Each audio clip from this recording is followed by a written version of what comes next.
Hello, George Romanic here. Today we are going to talk about viscosity of gases from the point of view of kinetic theory of gases.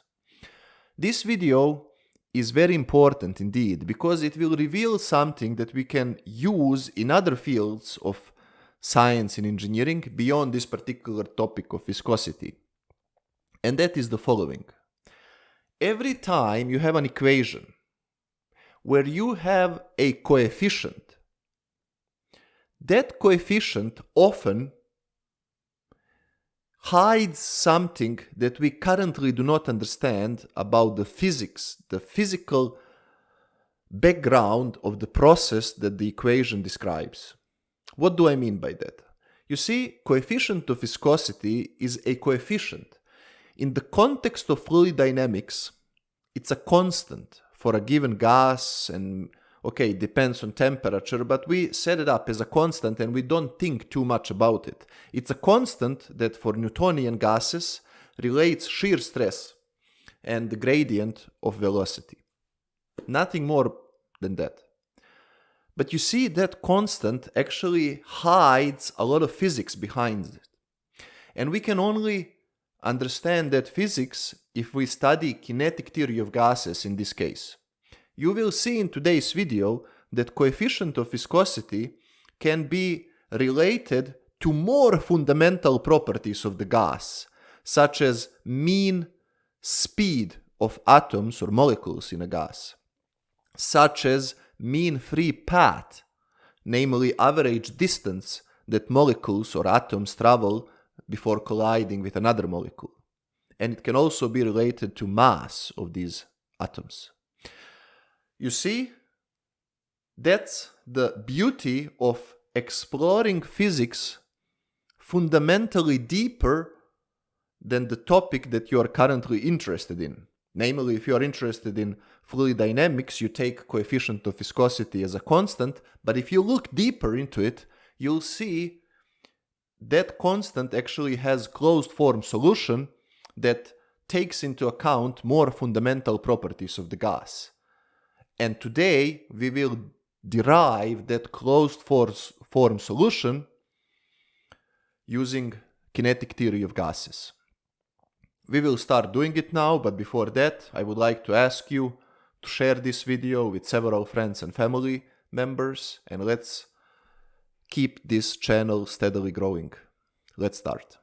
Consider a gas that is made up of many atoms or molecules, whatever you want to imagine.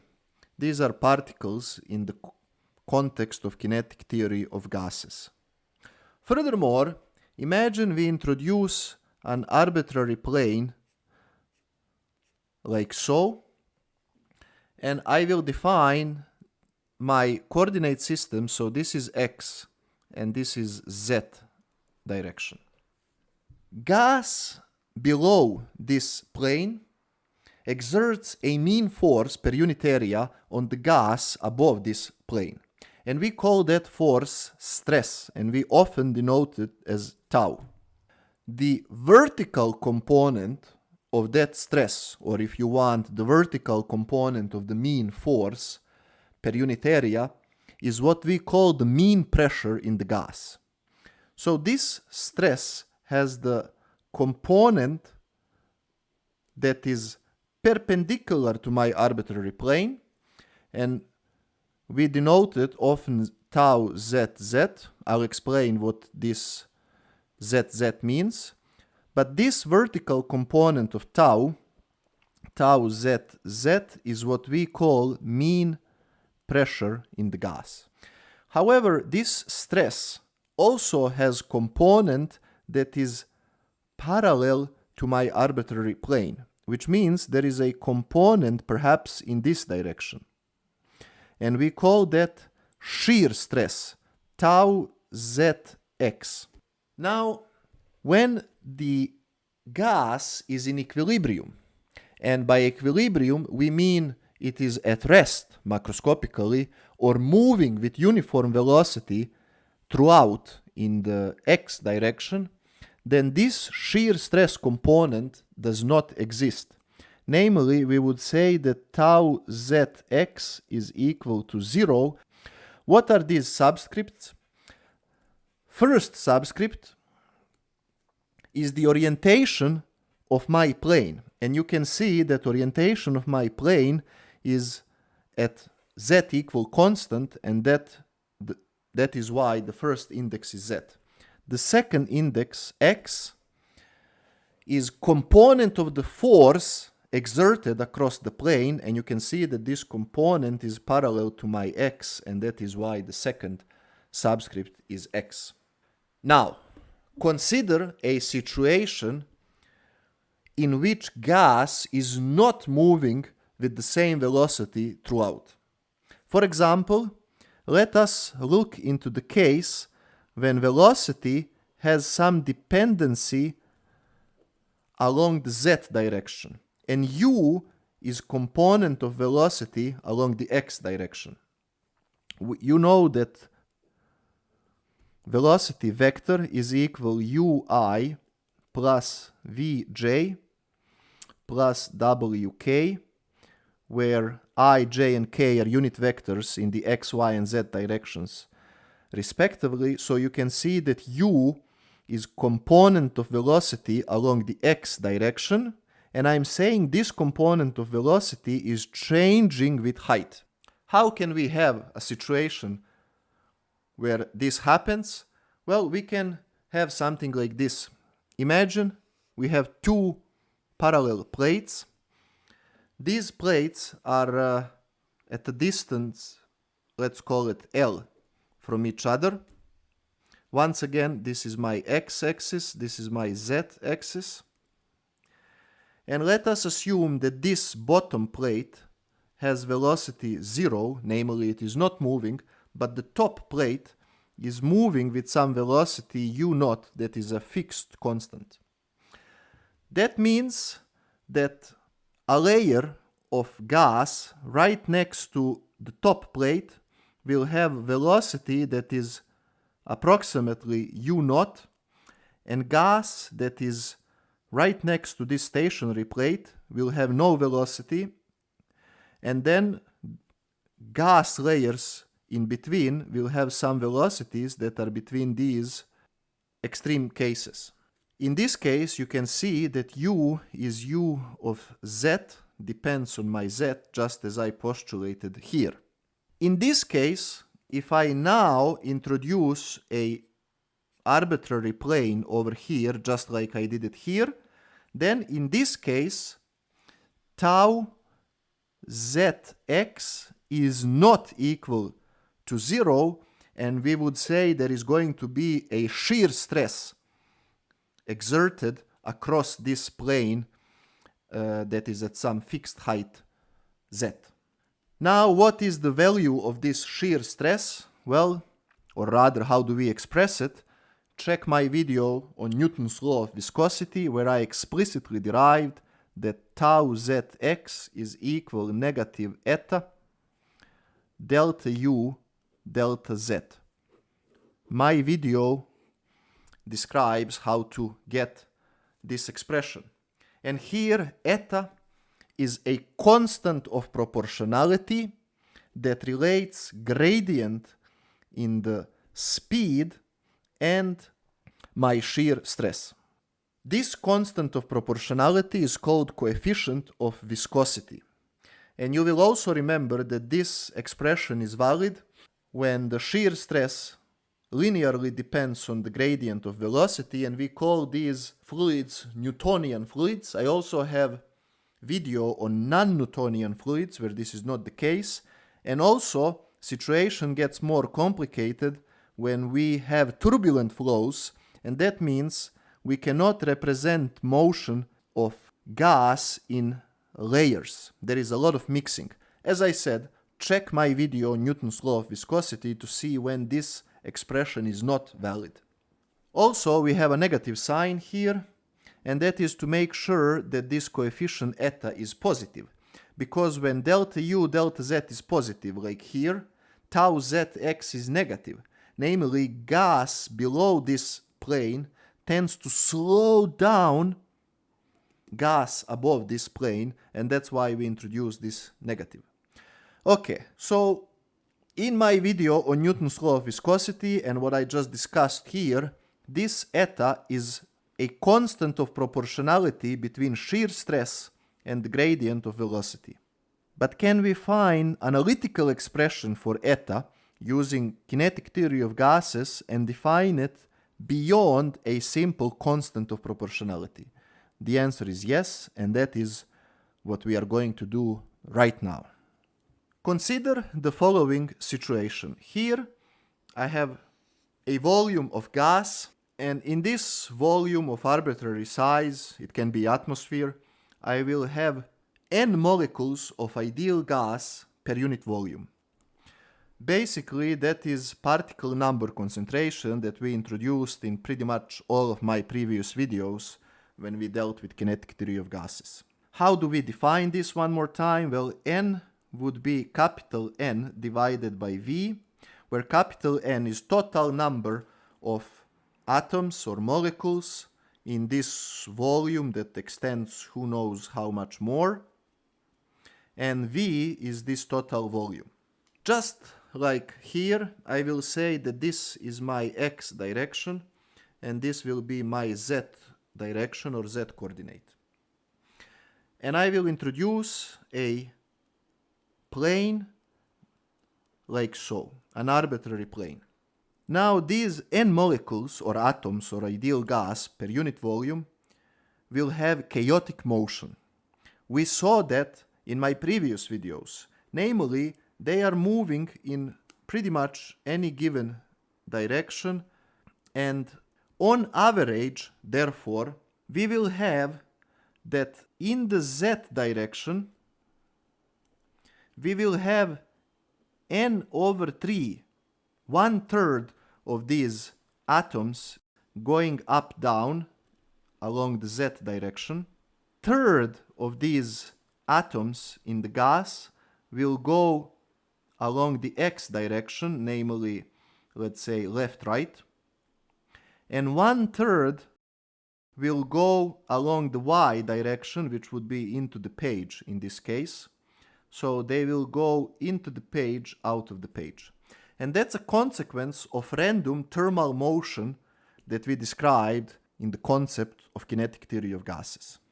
Now here, clearly, thanks to this figure, I will focus on this third of molecules that are going up and down along this z direction. If third are going up and down, that means that n over 6, namely half of these, will go up and n over 6 will go down. Now I would like to know, if I take this plane like so into the page, how many molecules will cross this plane of unit area in 1 second. So let us discuss that here. Here is that unit plane. Area, as I just said, is unitary, A equals 1. Here is my z direction. I just said that small n is number of atoms per unit volume. And we also demonstrated that out of these, n over 6 is the number of atoms per unit volume moving in the positive z direction. So these are atoms going up like so. I want to find how many of these atoms will cross this unitary area in 1 second. Well, that means I have to define some sort of a critical volume, and this volume contains those atoms that will cross this unitary area in 1 second. I have to denote this volume somehow, and let's call it V pass, volume of the pass, because this will pass this unit area.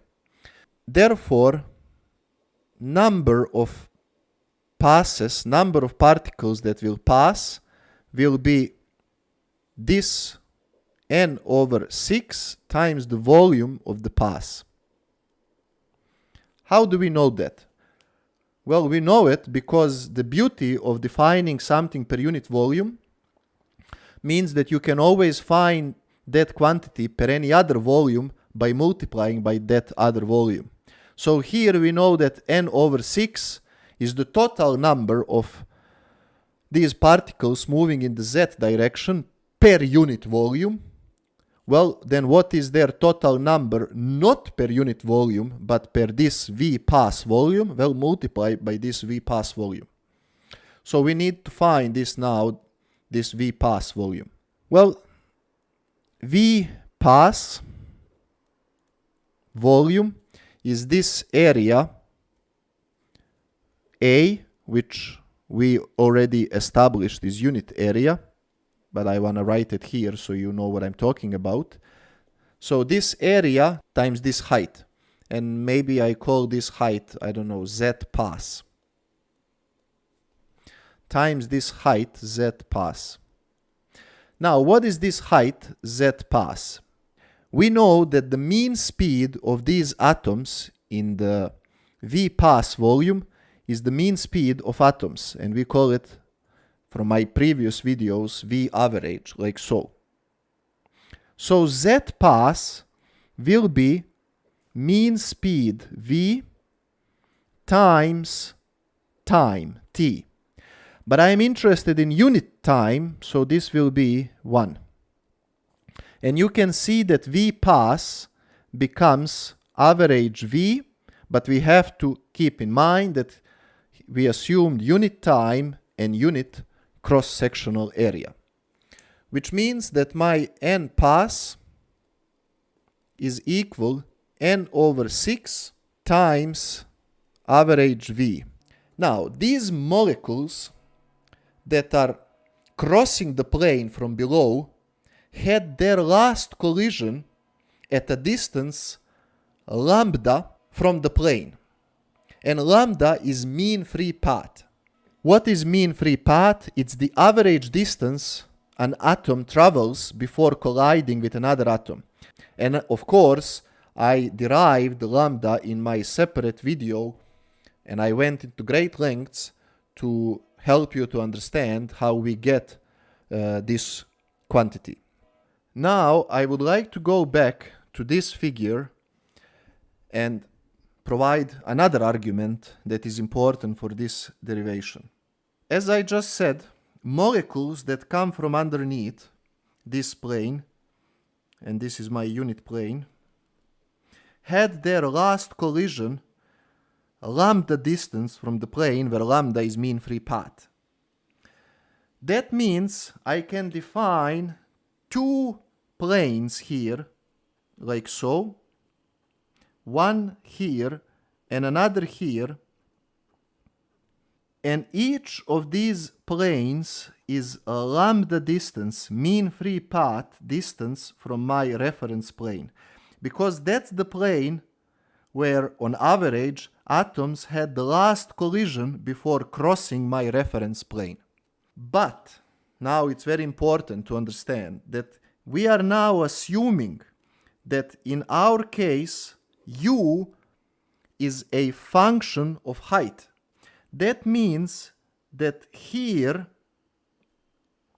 there will be component of velocity that will be u at z plus lambda, and here there will be component of velocity in the x direction that is u at z minus lambda. That means that each atom that comes from above carries certain amount of momentum with it, and that amount of momentum would be m u z plus lambda, because you know that momentum is mv from elementary physics, so I multiply this quantity by m, and atoms that are coming from underneath after their last collision carry amount of momentum m u z minus lambda. Where this is not multiplication, this means that here u is given at z plus lambda, and here u is given at z minus lambda. Okay. So if we go back here, we said that one atom carries amount of momentum m u at z minus lambda, considering those that are coming from underneath. That's one atom. But n pass will pass through this area in unit time, and n pass is equal n over 6 average v, and they will carry some unknown x amount of momentum. So x amount of momentum will therefore be n over 6 times v times this m u at z minus lambda. So this quantity is the mean x component of the momentum transported per unit time, per unit area across the plane in the upward direction. That means that n over 6 average v times m u z plus lambda will be basically this same quantity, but in the downward direction. So emphasis is on the upward direction over here and downward direction over here. So we will have that net molecular transport of momentum of molecules coming from below to those coming from above is simply those that are coming from below minus those that are carrying momentum from above. And this quantity is called flux of the momentum. Like we had in the previous video, flux of particles. Here we have flux of momentum, and we call it Jm. And that is equal, based on the expressions for these from my previous page, 1 over 6 times n times average v, that multiplies mu at z minus lambda minus mu at z plus lambda. Or I can factor out masses, so I will get that Jm is equal 1 over 6 n average v m that multiplies u z minus lambda minus u evaluated at z plus lambda. Now we will use Taylor series expansion to evaluate these quantities with respect to our reference plane. Namely, if we go back to our original figure, then I will evaluate velocity here and velocity here by knowing velocity at my reference plane over here. Namely, u at z plus lambda will simply be u at height z plus change of u along the z and times the change of z, which is lambda, plus higher order terms. And u at z minus lambda will be u at z minus delta u delta z times the change of z, which is lambda, and plus higher order terms. But as always, we will consider the case where higher order terms can be neglected, and they can be neglected because u does not vary significantly with height over the distance lambda. Plugging in these expressions here, we get that Jm is equal 1 over 6 times n average v times m that multiplies u minus delta u delta z times lambda, and then minus u minus delta u delta z times lambda. Notice that u and u will cancel. This minus and this minus will give me negative 2 delta u delta z.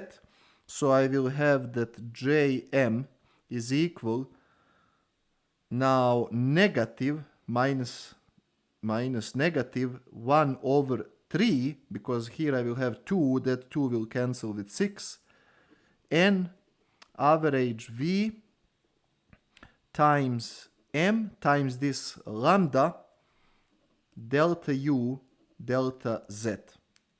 And this is extremely important result, because this momentum flux that we define here is nothing else but the shear stress that we discussed before.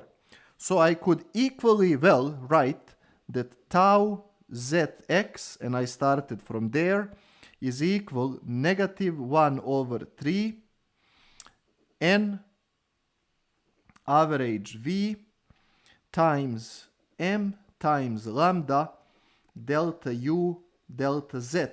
And you can now see that this quantity over here is what we call coefficient of viscosity eta. Let me explicitly write it here, that eta is equal 1 over 3 times n times average speed of atoms times their mass times mean free path. Beautiful, beautiful result. Instead of treating this as a constant of proportionality between shear stress and the gradient of velocity, kinetic theory of gases enabled us to find closed form solution for this coefficient of viscosity. As you can see, units of this are kilograms per meters per second, or we also sometimes want to express it as pascals times second, whatever you prefer. Now, from my previous videos, we know that average velocity of atoms or molecules in an ideal gas is square root of 8 kT divided by pi m, where k is Boltzmann constant, T is absolute temperature of the gas, and m is mass of atoms. And we also know that lambda is equal 1 divided by square root of 2 pi d squared times n, where d is diameter of particles. And you remember in that video on mean free path, I went into great length to demonstrate that there is square root of 2 over here. You will see that if you plug in these expressions in this equation, that this n will cancel with that n, and that means that viscosity is the same regarding of the pressure in the gas or the density of the gas. How can that be possible?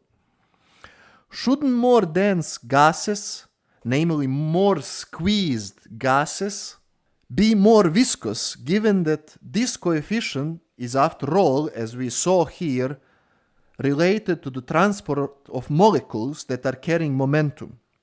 If we squeeze the gas, shouldn't the transport intensify? Namely, shouldn't eta increase as the gas is squeezed? It seems to be a paradoxical result. Well, this paradox, apparent paradox, can be resolved in the following way. If I have this many atoms or molecules that are transporting momentum across some plane, resulting in this coefficient of viscosity, having some value. Now, if I double the number of molecules, if I add more of them, let's include them in red, I add more, yes, I increased their concentration or density, but the mean free path, namely lambda, is also halved if I added twice as many atoms. So the momentum transfer is only half as effective, and therefore the rate of momentum transfer is unchanged. Maxwell provided this argument in 1860, and people later experimentally confirmed it. However, while this is correct argument for gases across the scales of temperatures and pressures, it is not correct when we go to the very, very extreme cases. For example, if we have a very, very dilute gas, this argument doesn't hold. So for dilute gas, eta decreases as we reduce density of that dilute gas even more. I would like to prove that to you. You will remember from my video on the collision frequency between atoms in an ideal gas that there was quantity tau, and this is now not shear stress, but average time between two collisions. Now, given this definition, we can define probability of collision in some time t. And that probability of collision, small p, would be t over tau. You can see from here, if t equals 0, probability equals 0, because time did not pass and therefore we cannot have any collision.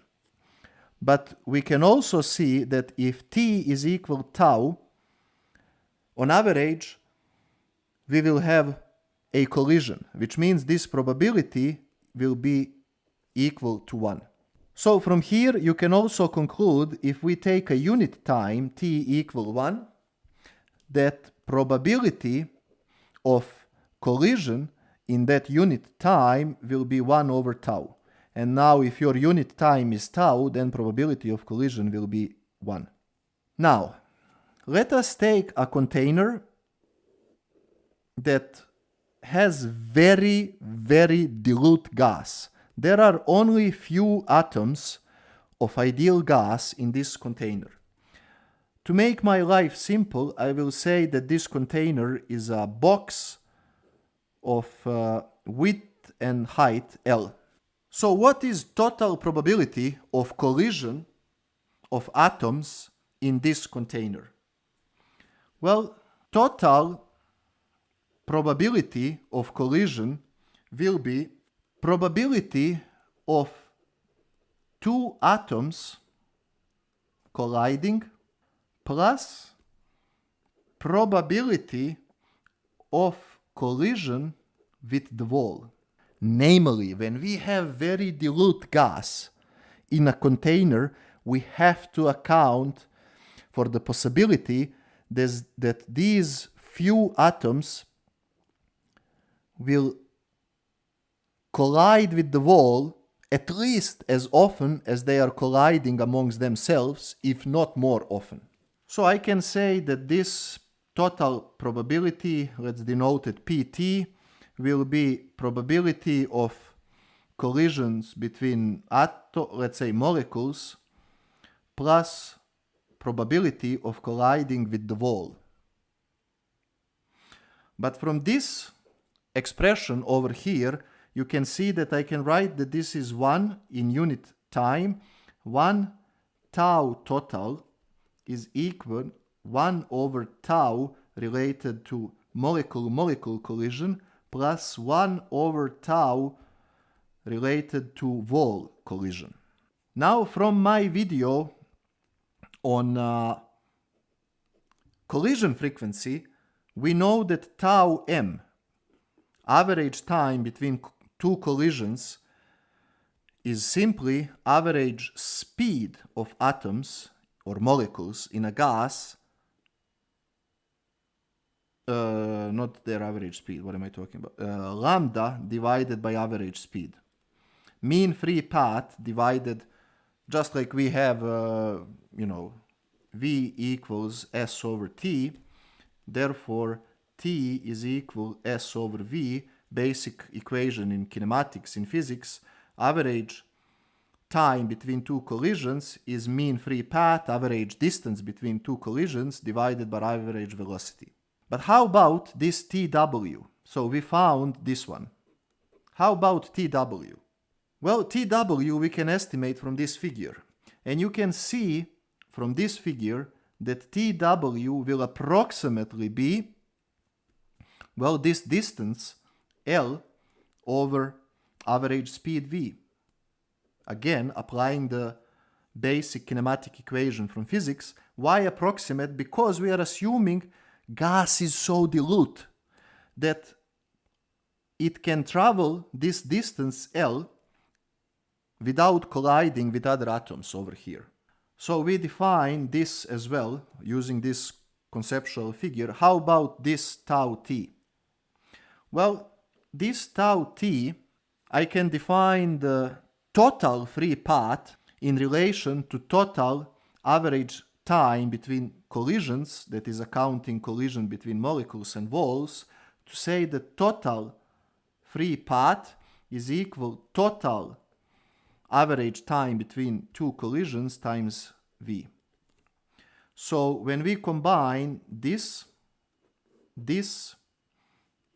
and this into this equation over here, I will get that average V divided by lambda t is equal average V divided by lambda m plus average V divided by L.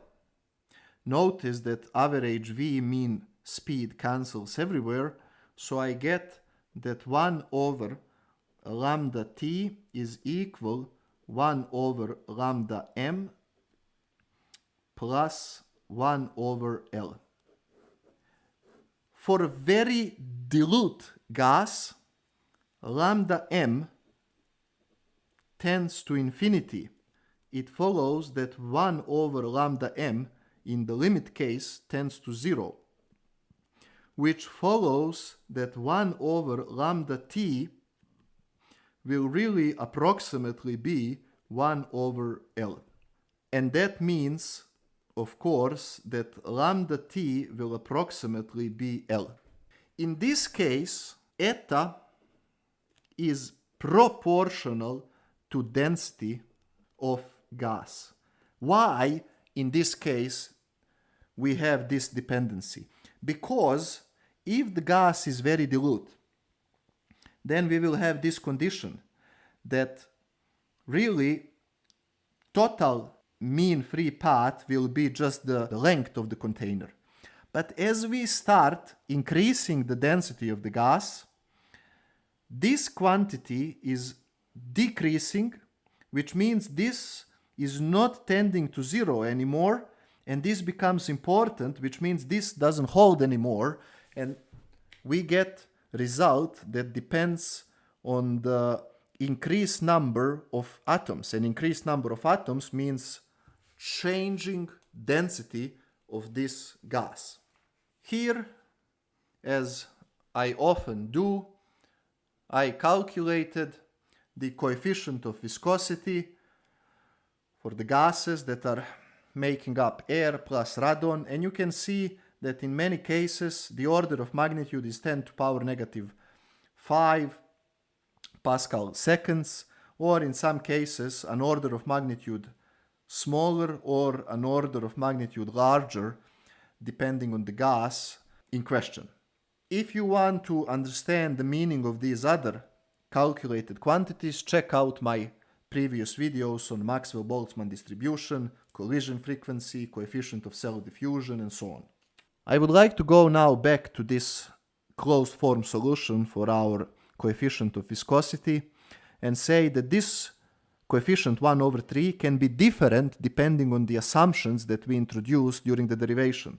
And you may find in some books different values of 1 over 3.